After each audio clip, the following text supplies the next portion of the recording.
different, sometimes you feel like a mistake.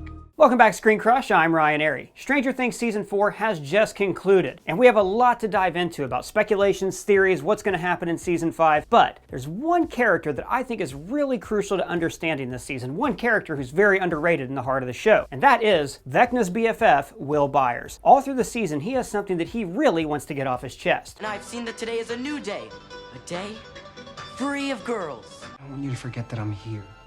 Now, in this video, we're going to make an assumption that has been widely adopted and accepted throughout the entire Hawkins fanbase. An assumption that is strongly hinted at on several different occasions. Toward the end, we're even going to go out on a limb and make a prediction on how this assumption might be the key to closing that pesky upside-down door forever. Will Byers is gay. Say he was queer. Is he? It's not my fault you don't like girls.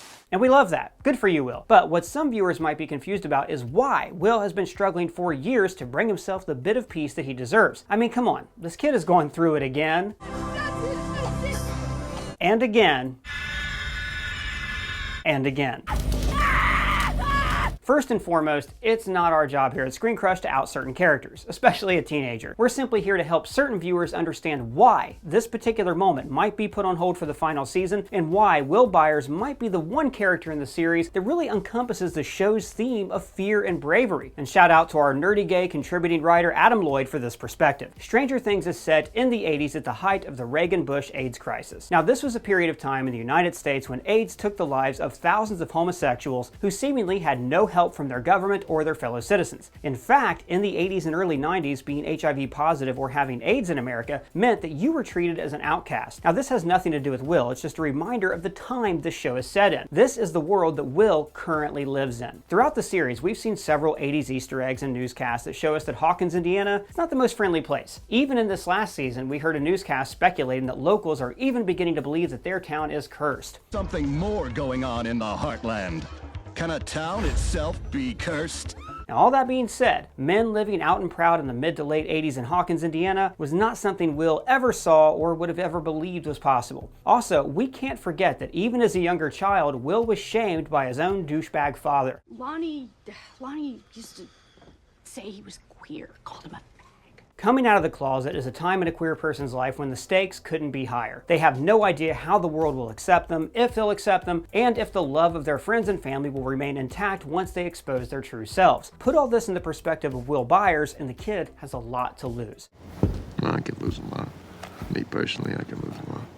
Growing up with no example or guidance in the community you belong to can be hella lonely. Now, Will does belong to a tight, close-knit group of friends who have literally helped save his life and the world from an otherworldly demonic entity. To think that the thing hiding inside of him might drive a wedge between himself and the ones he loves is probably more terrifying than being chased by a six-legged mind flayer. But think about this, Will has faced down literal monsters with his friends, but he's still afraid they won't accept him for who he truly is. This shows the power and the prejudice that was prevalent in this era. This is why after season 1, Will is constantly wanting things to go back to normal, even when the stakes are the highest, after they've been shot at by the feds and they have to go on the run. The only thing Will wants to do is to go back home and play D&D with his friends. Tomorrow we can play D&D. Just play D&D and Nintendo for the rest of our lives. The closest we get to Will living his truth is here. See how you're leading us here? You're guiding the whole party, inspiring us. That's what you do. You feel like a mistake. But you make her feel like she's not a mistake at all.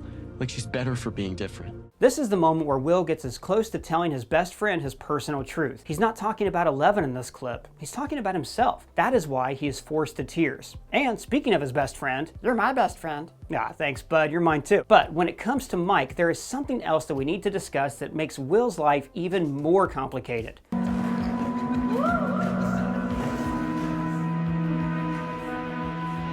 Will is in love with his best friend. But I thought Eleven was his best friend. Well, she is, but for Will, Mike represents something more. Mike is Will's hero, his champion, the one who wouldn't stop at making sure Will was alive and safe throughout the first 3 seasons. Are you okay? Yeah? Are you sure? I'm gonna get you home, okay? I'm gonna get you home. Hold on. All right, take it easy. I got it. As a young man who's trying to figure out what his feelings mean, it would be super easy to fall for one person who's been there for you since the beginning, the one who had your back even though they knew that you were different. Will senses that Mike knows what Will is trying to keep from everyone. That's why this moment in season 3 really stabbed us through the heart. It's not my fault you don't like girls. And Will doesn't seem to be the only one who's caught on to this. Another moment that solidifies Will and his identity is the conversation he has with his brother. I don't want you to forget that I'm here. And I'll always be here, no matter what, because you're my brother. And I love you. So throughout the show, we've seen Jonathan act as the ultimate big brother, the one who has the duty to protect and guide Will. But like most older siblings, sometimes they get distracted. What? What's going on? Your mom's going to Alaska. You're going to Alaska? Jonathan represents change, and even though everything around Will and Jonathan's life is constantly changing, he's still his big brother and needs to let Will know that he'll always be there for him. Jonathan can sense the pain in his brother, and to help ease the stakes, he comes to his rescue with something that a lot of queer kids need: validation and protection. It's gonna be okay. I personally loved how Jonathan came through in the finale, and how he also reintroduced us to this bop. Oh yeah!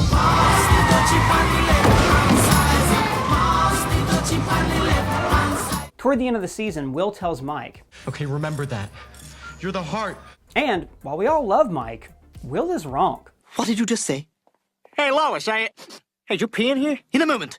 What did you just say? Mike is not the heart of Stranger Things or this group. Will is. Will is the one character who has gone from death to back, from the upside down to inside Vecna's mind. Will has seen it all. And even though he's seen it all, even though he's going through the pain and heartbreak of so many different awful moments, the guy just wants to be his true self and feel the type of love that he has for his friends, which is kind of heartbreaking. Imagine saving the world again and again with your BFFs, only to feel like they don't even know who you are. We also have to remember that Vecna knows Will. Will was one of the first people ever taken by Vecna way back in season 1. In fact, we're willing to bet that Vecna chose Will due to the conflict that was coursing inside of him from his childhood, just like how Henry Creel had something lingering inside of him that he didn't understand. Will and Henry have a lot of similarities. They're both misunderstood outcasts who have had lonely childhoods. So lonely, in fact, that they were both forced to find solace in secrets. For Henry, it was his relationship with spiders and the development of his abilities. And for Will, it has been the necessity to have Fort Byers in the Hawkins woods, a place to himself where the world wouldn't seem so big.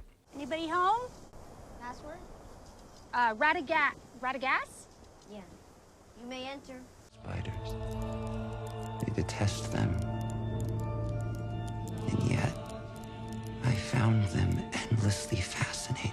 Stranger Things is all about overcoming the things that scare you, finding your courage and confronting the obstacles that you fear the most. Now this is why Will has had the biggest emotional arc of the show. The thing he fears most is himself. As many queer individuals do, these past seasons have been a long road of Will seeking safety and learning that no matter what the circumstances are, no matter who he is, he will always have a family of Demogorgon slayers who have his back. Be careful. Be careful. Move. Guys, go easy on him. So why? Why the long twisted road of who Will Byers is? Well, we're willing to bet that once Will decides to embrace his true self, it could actually give him a major advantage over Vecna. Just as much as Vecna knows Will, Will knows Vecna. They have shared a mind and a body. Now this leads us to our season 5 theory. Once Will learns to lower his guard and trust who he is, he might be able to use that clarity to reconnect with Vecna and find his weakness. And remember, Eleven and Will Byers are the only living cast members who have survived the darkness that is Henry Creel. Will has been on the ultimate hero's journey since the very first episode. He's not getting what he wants, he's getting what he needs in order to become the person he is destined to become. Figuring out who you are in this world is a crazy journey for anyone, but once you do the hard work of discovering who and what you want to be, that clarity can move mountains or close giant holes to another dimension. In fact, we could even go so far as to say that if Will were to master his mind and his heart, he might be the most powerful character in the show. Will would then represent a sort of upside down Henry, with Will now possessing everything that Henry lacked: the love of friends and family, the love of oneself, and the courage to stand up to those who misunderstand you. And if you ever feel misunderstood to the point of loneliness, you should remember that there is always someone willing to talk to you, to listen to you and understand whatever it is you might be going through. For more information on that, check out the link to the Trevor Project below. But let me know your thoughts in the comments. Do you think Will have his big moment in season 5? Do you think embracing himself will unlock a back door to defeating Vecna? Leave a comment below. And if you're new to the channel, please subscribe and smash that bell for alerts. For Screencrush, I'm Ryan Airy.